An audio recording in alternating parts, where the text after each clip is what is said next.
Konnichiwa and welcome. Today we're going to talk about border crossing. Now I reckon you could ask just about any international overlander what their least favorite part of the journey is, and there's a pretty good chance they're going to say border crossings. I don't really like border crossings.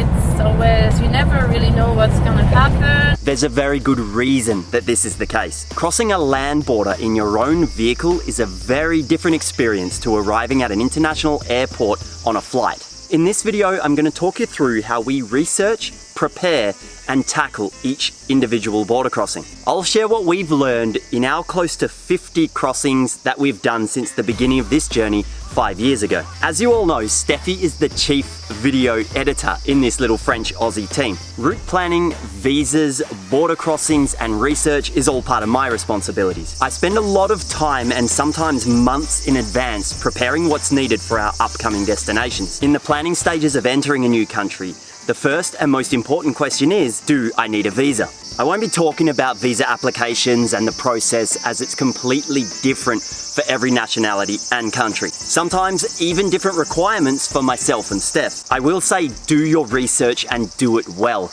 The visa is something that can be organized months in advance and sometimes before you even leave your home country. The internet is your friend in these early planning stages, so use it. I've spoken before about the various Facebook overlanding pages and apps such as Overlander. When it comes to up-to-date border information, Overlander is my recommendation. Use Overlander to assist you in choosing which border to take. This will depend on your route, of course, and your time frame, but I personally wouldn't hesitate to drive an extra 500 kilometers to a remote border crossing that I've got up-to-date information from fellow overlanders. They had an easy time of it a few weeks before. On the other hand, there may only be one border to choose from, so the decision is easy. Before you leave your last major city or town, be sure to make copies of all important documents, multiple copies. Print your visa, even if it's an e-visa. Having paper backup of all your important documents is a very good idea. Throw in a couple of extra passport pics just in case. Land borders are not always open 24 hours, 7 days a week. Again, use Overlander to check for up-to-date information, or even Google Maps can help out with this. Plan to leave your current country a few days before your visa expires. You never know what can happen. Car breakdowns, road closures. I even heard about this one silly Australian bloke that got stuck in a frozen river in Mongolia the day before his visa was expiring. One very big piece of advice: cross the border early in the morning, preferably as soon as it opens. Border crossings can be stressful, frustrating, tiring, and very long. The last thing you want to do is deal with a border crossing after a full day of driving, when your mental fatigue is high and your patience is low. We plan for an early morning border crossing every single time. In fact, even if we arrive in the afternoon, we'll camp the night, make the crossing early in the morning after a good night's sleep. Make sure you've been to the toilet or even have a pee bottle in your car or your camper if you, like us, don't have a toilet. From our experience, the toilets provided at the border crossings, if they even have them, can be some of the worst condition dunnies you've ever laid eyes on. Prepare some snacks and drinks. Even have a video to watch on your laptop if it looks like you're going to be stuck there all day. In regards to extremely long vehicle lineups, try your luck and drive to the front of the queue. Now this might sound a little bit rude and arrogant, but you'd be surprised. A lot of these border crossings give priority to tourists. We learned this at the same time as we learned about a common border scam scenario. A few years ago, we arrived at a very chaotic border crossing between Kazakhstan and Uzbekistan. We found a spot in the queue and prepared ourselves for a very long wait, when a couple of locals approached the car and offered to get us directly to the front of the queue because, would you believe it, his brother worked as a border guard. Now I knew this was some sort of dodgy scam. I assumed the guy had a deal going on with the border guard and they would split whatever money they could get out of the tourists. The bloke was polite and well-spoken, not aggressive or forceful. But when he asked for a whopping $50 to get us to the front of the line, the negotiations were over. I politely declined, thanked him, and settled in for the long haul. Not long after, we had another very nice local approach us who was also waiting in the queue and told us to drive straight to the front of the line. We were very hesitant to do this, but he insisted. As soon as we were in sight of the guard, he ushered us directly through the gates. Turns out, tourists were given priority at this particular border crossing anyway, and old mate was just trying his luck at an easy 50 bucks. In most cases, it's better to have the person who the car is registered to drive the vehicle across the border, which in our case, as Steffi will proudly tell you, Bear is her Defender. Personally, I think having Steffi drive through can sometimes soften up potentially tough and stern-looking soldiers. Don't be one of those people looking for documents at the last minute. You're dealing with military. They will respect organisation. Have every item easily accessible for inspection upon request. In our experience, the passenger will usually have to exit the vehicle, cross the border on foot at a different immigration area, and then rejoin after. These walk-through areas can be very messy and confusing. Keep calm and follow the locals. They know the deal. After your passport is stamped, be sure to check the dates. They can make mistakes, and we've had it happen. During this process, do your very best to not let your passport or any other important documents out of your sight. If they try to take your passport or document away for a photocopy, for example, then just offer them one of the many copies that you prepared earlier. If the country you're entering requires a temporary import permit or insurance for your vehicle, check all of the dates for the documents that you've paid for. We had some mates who assumed upon entering Kyrgyzstan that they had a 12-month temporary import. It turns out the guys at the border had only stamped it for 1 month, and upon leaving Kyrgyzstan, they were informed that they'd stayed illegally with their vehicle by a couple of months. In these situations, don't stress or panic.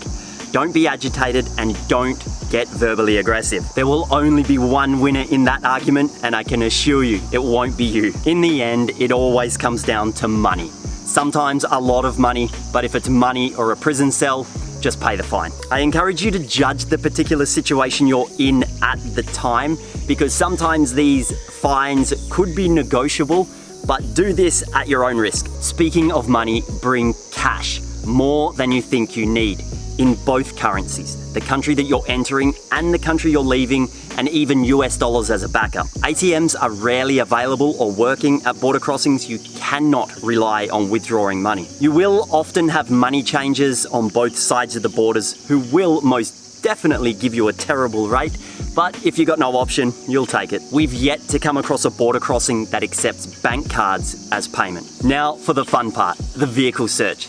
We've had all kinds of experiences when it comes to the dreaded vehicle search. From a 2-minute glance in the car and camper to being made to completely empty the entire contents of the car and camper at a remote border between Mongolia and Russia in minus 15-degree weather. Whichever way it goes, remember they are in charge.